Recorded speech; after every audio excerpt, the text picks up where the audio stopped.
31st night కి farm house book చేసుకుని friends తో ఎంజాయ్ చేయాలనుకుంటున్నారా? అయితే వెంటనే డోసే యాప్ ని డౌన్లోడ్ చేసుకుని బుక్ చేసుకోండి. నమస్తే రమగారు. నమస్తే జయ. రమగారు 2025 నుంచి 2026లోకి అడుగు పెట్టబోతున్నాం మరికొన్ని రోజుల్లో.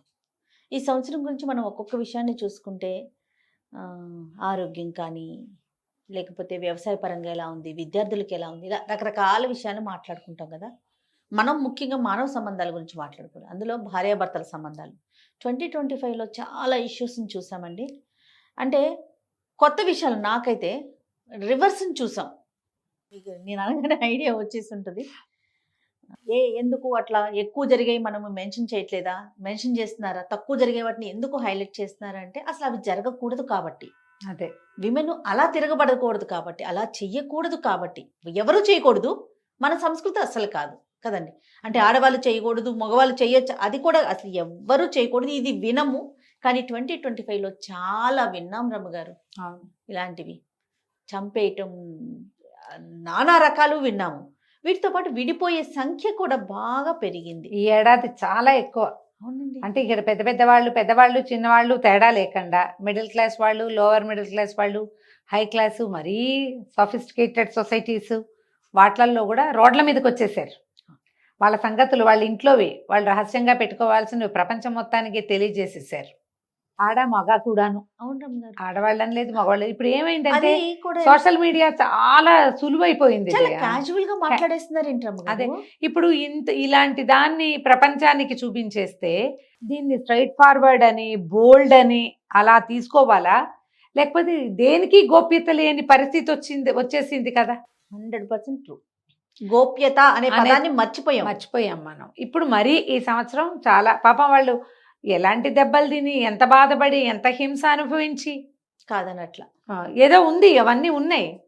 కాకపోతే ఇది ఆ ఇన్నర్ సర్కిల్స్లో ఆ లోపల దాన్ని కొంచెం తెంపుదల చేసుకుంటే ఎలా ఉండునో. ఇక ఆడపిల్లలని లేదు, మగవాళ్ళని లేదు, మామగారులని లేదు, నాన్నలని లేదు, అందరూ ఇక హై సొసైటీస్లో పెద్దవాళ్ళు మాట్లాడుకుని పెళ్ళిళ్ళు చేయటం, పిల్లలు తెగబడటము. పాపం వాళ్ళకి ఏం సౌఖ్యం ఉందమ్మా, డబ్బు ఉండి, అధికారాలు అవి కూడా ఉండి, ప్రఖ్యాతులైన తల్లిదండ్రులు ఉండి కూడా ఇబ్బందులు. ఇప్పుడు ఏమీ లేదు, ఏ ప్రఖ్యాతి లేదు, డబ్బు దశకం ఏమీ లేదు. మామూలు కుటుంబాల్లోనూ అదే కథ, చిన్న కుటుంబాల్లోనూ ఇదే కథ. దీనికి మూల కారణం జయ, బేసిక్ నేను అనుకుంటా, నాకు కొన్ని అలా అనిపిస్తుంటాయి. ఎవరి విషయాలైనా విన్నప్పుడల్లా ఏమనిపిస్తుందంటే వీళ్ళకి బేసిక్ కమ్యూనికేషన్స్ లేవు, హై ఎక్స్పెక్టేషన్స్. కమ్యూనికేషన్ లేపటము, హై ఎక్స్పెక్టేషన్. తర్వాత వివాహం తర్వాత ఏమిటో జీవితాన్ని రంగులుగా ఊహించుకోవటం, అవన్నీ నేను అనుకుంటా ఈ రీల్స్, సినిమాలు చూసి సినిమాటిక్గా ఊహించుకుంటారు. రియాలిటీ ఎప్పుడూ అట్లా ఉండదు. ఎట్లా ఉంటుంది? తర్వాత ఆర్థికమైన విషయాల మీద క్లారిటీ లేకపోవటం, నిజాలు చెప్పకపోవటం, ఆర్థికమైనవి దాచిపెట్టటము, వాటి మీద క్లారిటీ ఉండదు, మాట్లాడుకోరు ముందు. తర్వాత పెళ్ళిళ్ళు అయిపోయాక పోరాడుకుంటారు. ఇతరులని సహించలేకపోవటం, ఎప్పుడూ సెల్ఫ్కే పీట. మా అమ్మ నాన్ననే నాకు ఇంపార్టెంట్ అన్న ధోరణి. ఇప్పుడు అవతలవాడు అవతారం కాదు, ముక్కులోంచి గాల్లోంచి ఊడిపడ్డు, వాడు ఊడిపడ్డు, అమ్మాయి ఊడిపడదు. ఈ పెళ్ళయ్యాక ఇంకా పేరెంట్స్ని వదిలిపెట్టేసి ఈ అమ్మాయి వీళ్ళకే అంకితం అయిపోవాలంటే అంకితం అయిపోయేలాగా అంత బాగా నువ్వు చూసుకోగలగాలి కదా. ఈ పెళ్ళైన మరుక్షణం నుంచి వాళ్ళకి వీడుకోలు చెప్పేసేయాలి, టాటా బాయ్ బాయ్ చెప్పి వీళ్ళింటికి వచ్చేసేయాలి, వీళ్ళింట్లో సమస్తమైనవి వీళ్ళనే సపోర్ట్ చేసేయాలి. తర్వాత మోసకారితనము, సంబంధాల్లో అమిత మోసాలు, ఆడ మగ కూడా అమ్మ, ఇందులో అనుమానం ఏం లేదు. పాత స్నేహాలు, పరిచయాలు, పాత అలవాట్లని మార్చుకోకపోవటం. మార్చుకోరు. మన పెళ్లి కాకముందు నుంచి నాకు ఇది ఉంది కాబట్టి నేను దీంతోటే ఉంటా, మా అమ్మ ఎప్పుడు కాదనలేదు, నువ్వెందుకు కాదంటావు అనటం. ఇలా అంటున్నారమ్మా. నేను తాగితే మా అమ్మే వల్ల నీ గోలేంటి, ఎదురా తాగదురా, ఇంత చేయదురా అంటుంది. ఈ రోజులో మగపిల్లలు ఇంతే అంటుంది తల్లి. అసలు తల్లికి కనపడేలాగా రోజు తాగి పడుకుంటావా నువ్వు? కాదు, అప్పుడప్పుడు చూస్తుంది అమ్మ. ఆ 2-3 సార్లు చూసినప్పుడు నాన్న వద్దురా అంటుంది. ఈ రోజులో మగపిల్లలు ఇంతేలే అని ఊరుకుంటుంది. నీ పెళ్ళామైతే నీతో పాటే పడుకోవాలి, నీతో పాటే ఉండాలి, నిన్ను క్షణక్షణం భరించాలి కదా పాపం, వద్దనాలి. ఇప్పుడు ఇవి నా అలవాట్లని వాటిని మార్చుకోకపోవటం. ఆడపిల్లలు కూడా మార్చుకోవట్లేదమ్మా. ఆడపిల్లలు కూడా మార్చుకోవటం లేదు. ఇప్పుడంటే ఆడపిల్లలంటే తక్కువ చేస్తున్నానని అనుకోకండమ్మా. మగవాళ్ళు మారట్లేదంటే వాళ్ళకి ఏదో తీవ్రమైన హ్యాబిట్స్ ఉంటే కాదు, ఆడపిల్లలు కూడా చిన్న చిన్న పద్ధతులు ఏవి మార్చుకోరు. అక్కడి నుంచి ఆర్థిక అసమానతలు, వాటి మీద కొట్లాటలు. వాళ్ళది హై ఫ్యామిలీ, వీళ్ళది లో ఫ్యామిలీ. ఇందులో మళ్ళీ ప్రేమ వివాహాలు అయితే కులాల తేడాలు చేయాలి. నేను అప్పుడెప్పుడు ఏదో ఒక ఒక ఏమంటారు దీన్ని, ఇందులో వస్తుంటాయి కదా మన సీరియల్ లాంటిది ఒకటి చూసే ఇద్దరు ఒక అమ్మాయి అబ్బాయి పెళ్లి చేసుకుంటారు. కులాల తేడా అయిన తర్వాత వాళ్ళు మళ్ళీ ఇంట్లో ఏదో ఫంక్షన్ ఉంటే వస్తూ ఉంటారు. వస్తే ఏవో ప్రమాదం జరుగుతుంది, దాన్ని మసిపూసి మారేడుకాయ చేయడానికి చాలా ట్రై చేస్తారు. ఈ ట్రై చేసే క్రమంలో ఆ అబ్బాయి ఏదో అంటే అమ్మాయి అంటే మీ కులం బుద్ధి పొన్నించుకున్నావు కాదంటుంది భర్తనే. ఆ కులాల ప్రసక్తి లేకుండా నువ్వు పెళ్లి చేసుకున్నప్పుడు కోపం వచ్చినప్పుడు నీకు అదే మాట వస్తుంది. ఈ కులాల అసమానతలు, ఆర్థిక అసమానతలు పెళ్ళిళ్ళల్లో, ఇవన్నీ ఈ సంబంధాలు దెబ్బతినటానికి కారణాలు. దీంతో పాటు ఎమోషనల్గా సపోర్ట్ ఇవ్వకపోవటం, ఇతరుల బాధని అర్థం చేసుకోరు. సాధారణంగా ఇప్పుడు మనం పెద్దవాళ్ళలో కూడా చూస్తాం, ఈ అత్తగారులు కోడళ్ళు కడుపుతో ఉన్నప్పుడు ఏదైనా ఇబ్బంది పడుతున్నారు, మా దగ్గర ఏం లేదమ్మా వీళ్ళేంటో ఓవర్ యాక్షన్ అంటారు. ఎవరి నొప్పి వాళ్ళదే కాదు. వాళ్ళు బాధపడుతుంటే నువ్వు ఇలా ఉండదు, నువ్వు వేషం వేస్తున్నావు అంటే ఎట్లా? అస్సలు ఎమోషనల్గా సపోర్ట్ చేయకపోవటం పెళ్ళిళ్ళల్లో పెద్ద డ్రాబ్యాక్ ఈ రోజున. అది అమ్మాయి సెన్సిటివ్, అన్నిటికీ బాధపడుతుంది, ఈ అబ్బాయికి ఏది పట్టదు. లేదా అబ్బాయి సెన్సిటివ్, అమ్మాయి స్ట్రాంగ్, దీనికి ఇంత ఫీల్ అవడానికి ఏముంది అని అసలు వాళ్ళ ఫీలింగ్స్ కూడా పట్టించుకోరు. ఎప్పుడైతే మీరు ఇతరుల ఎమోషన్స్ని గౌరవించరో మీ బాంధవ్యం దెబ్బతిన్నట్టే. ఒక్కొక్కళ్ళకి థ్రెషోల్డ్ ఒక్కో రకంగా ఉంటుంది. చిన్నదానికి ఏడుస్తారు కొంతమంది, అది వాళ్ళది అదే. అంత పట్టించుకోకర్లా, పని చేసుకోవచ్చా అని ఉంటుంది రెండో వాళ్ళకి. వెళ్ళేటప్పుడు చిన్నవి బాయ్ చెప్పలేదు, మా అమ్మకి వెళ్ళొస్తానని చెప్పలేదు, ఇలాంటి పాయింట్ల మీద కూడా కొట్టుకుంటున్నారమ్మా. వెళ్ళేటప్పుడు అర్ధరాత్రి 3 గంటలకు వెళ్ళిపోయాడు, బాయ్ చెప్పలేదు. నిజం, ఇది ఒక పాయింట్, నేను వినే చెప్తున్నా, ఈ కొత్త విషయం కాదు ఇది. ఇదైందా ఆ తర్వాత ఇన్లాస్ తాలూకు విపరీతమైన ఇన్వాల్వ్మెంట్, అటు ఇటు కూడా. పెద్దవాళ్ళు ఈ సంబంధాల్లో ఎక్కువ జ్వరపడి ఉండటం, వీళ్ళన్నిటికీ జ్వరపడతారు, ప్రతిదానికి మాట్లాడతారు, ప్రతిదీ జడ్జి చేస్తారు. వాళ్ళమ్మ మీతో ఉండకూడదు, అతను ఎవరికైనా ఏమైనా ఇచ్చినా, ఎవరికైనా ఏమైనా పంపించినా, అతను పంపించినా ఆమె పంపించినా ఇతరుల పెద్దలు, రెండో వాళ్ళ పెద్దవాళ్ళు ఇన్వాల్వ్ అయిపోతారు. ఇది చాలా ఎక్కువగానే ఉంది. ఇదివరకు కూడా ఉండేదమ్మా. ఇదివరకు ఏంటంటే ఒకళ్ళకొకళ్ళు సపోర్ట్గా ఉండే సిస్టమ్ ప్రకారం వెళ్ళేది. ఇప్పుడేమైంది, పిల్లలు ఇండిపెండెంట్గా వేరే చోట్ల ఉంటున్నారు. అప్పుడు నువ్వు నీకు నేను, నాకు నువ్వు అని ఉండాలి. నీకేమో నేను, నాకేమో మా అమ్మ నాన్న అంటే ఎట్లా కుదురుతుంది? అమ్మ నాన్న ఉండాలి. తర్వాత తన వైపు వాళ్ళని ఎక్కువ ఇన్వాల్వ్ చేయటం, ఇటువైపు వాళ్ళని పూర్తిగా కట్ చేయాలని ట్రై చేయటం. ఇప్పుడు నీకో న్యాయం నాకో న్యాయం నడవదు కదా. వైవాహిక సంబంధాలలో పాతకాలపు విధానం వేరు, వదిలిపెట్టేయండి దాన్ని. ఈ రోజున మీ ఇద్దరూ సమానం అనుకుంటే, మీ ఇద్దరి వెనకాలన్న బాంధవ్యాలు, మీ తాలూకు సంబంధాలు, మీ తాలూకు ఆర్థికమైన విషయాలు, మీ ఓన్ ఎమోషన్స్, మీ సెన్సిటివిటీలు, ఇవన్నీ షేర్ చేసుకోవాలి, అర్థం చేసుకోవాలి.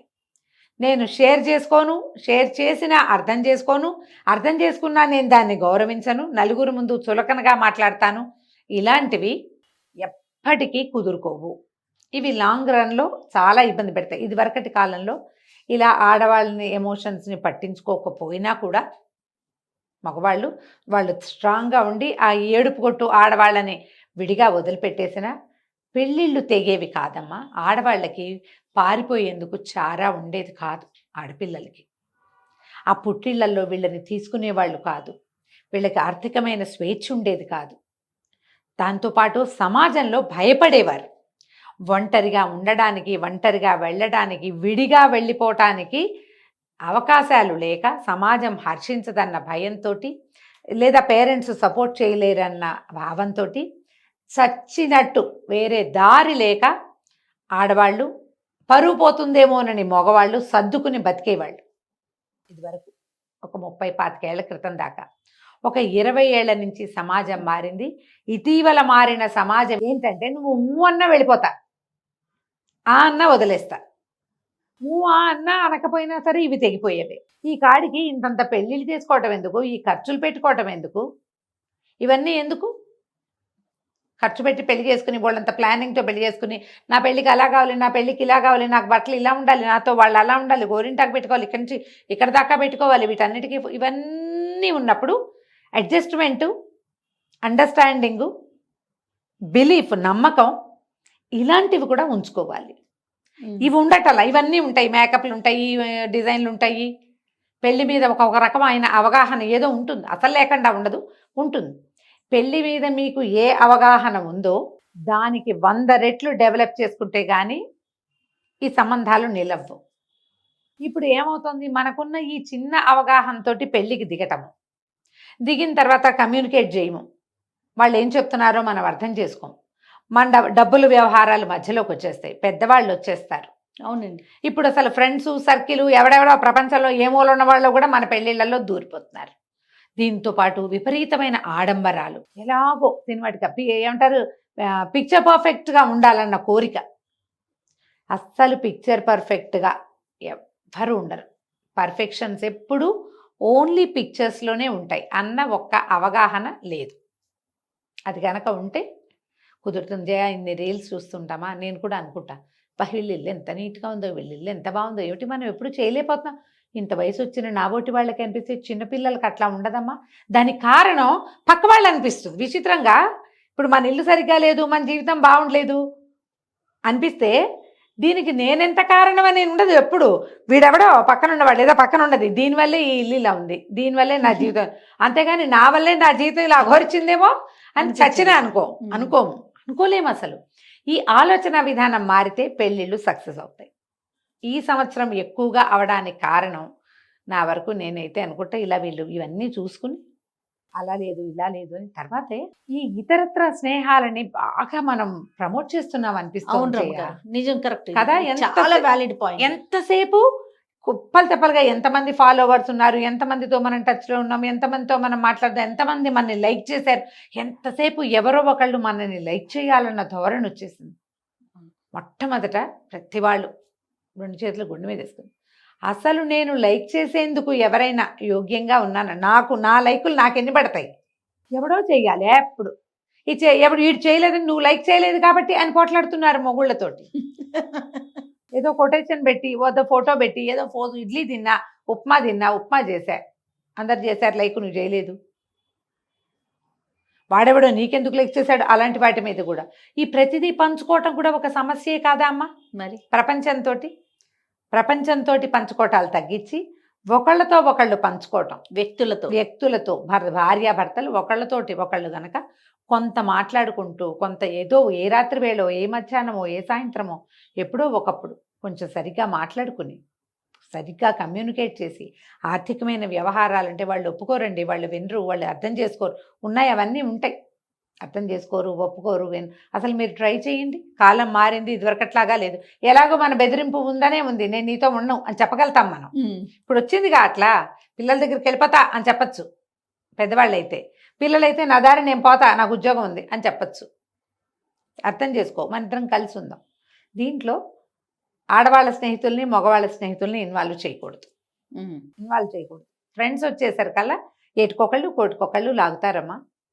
నువ్వు ఏ ఏటికి ఎక్కుతావు, ఏ కోటికి దిగుతావో చెప్పు, అది ఎక్కలేవు, ఇది దిగలేవు. ఎక్కినా నీకు ప్రమాదమే, దిగినా నీకు ప్రమాదమే. ఎందుకంటే ఈ సలహాలు చెప్పే ఫ్రెండ్స్ ఎవరు నీ నెప్పిని పడరు. నీ నొప్పి, నీ లోన్లీనెస్, నీ భయము, నీ జీవితం నువ్వు జీవించవలసిందే, నువ్వే జీవించాలి. వాళ్ళు వెనకాల ఉంటారు కానీ వాళ్ళు నువ్వు కాదు. నీ నొప్పి ఎప్పుడు అక్షరాల నీదే, నువ్వే పడాలి. కాబట్టి కొంచెం ముందు కమ్యూనికేట్ చేయండి. ఏవేవో పిచ్చి పిచ్చి విషయాలు మాట్లాడుకుంటారు, కమ్యూనికేషన్ సెట్ చేసుకోండి. రైట్. కొంతమంది ఇందులో అబద్ధాలు చెప్పేవాళ్ళు ఉన్నారు. అబద్ధాలు చెప్పేస్తారు, ఇదంతా మంచి సినిమా చూపిస్తారు, అసలు దిగాక అసలు ఉన్న ఏమంటారు డాక్యుమెంటరీ బయట పెడుతుంది, ముందంతా RRR మూవీ కనపడుతుంది మనకి. అట్లా కాదు, అలా అయితే మీరు మసిపూసి మారేడుకాయ చేయలేరు, అది కుదరదు, అట్లా వెళ్ళదు పెళ్ళి. ఎందుకంటే ఇప్పుడు సులువు అయిపోయింది కదా, ఈజీ అయిపోయింది, సెపరేట్ అవ్వటము సులువైంది, సమాజం పట్ల భయం లేదు మనకి, తర్వాత ఏమో లీగల్గా కూడా చాలా సులువుగా ఉంది వ్యవహారం. కాబట్టి పెళ్ళిళ్ళు చేసుకునే ముందే సరిగ్గా మాట్లాడుకుని, సరిగ్గా ఆలోచించి, అడ్జస్ట్ అవ్వడానికి సిద్ధపడి పెళ్ళికి సిద్ధం అవ్వండి. అప్పుడు ఇలా అవ్వకపోవచ్చు బహుశా. నమస్తే. నమస్తే.